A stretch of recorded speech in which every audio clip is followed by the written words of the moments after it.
You are looking at Julian's pronunciation guide, where we look at how to pronounce better some of the most mispronounced words in the world, like this other curious word. But how do you say what you're looking for today? Let's learn how to pronounce this word correctly in English. If you want to learn more vocabulary, including food names that are confusing, stay tuned.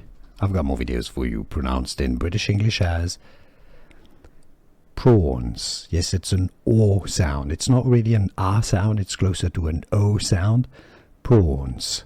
Now, the Americans pronounce the more open A sound, as in prawns, even though the Americans say shrimps, generally or more commonly.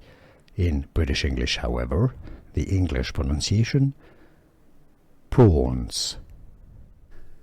Here are more videos on how to pronounce more confusing words and names too many mispronounced. Like this video if you found it useful. I appreciate your support. I'll see you soon and thanks for watching.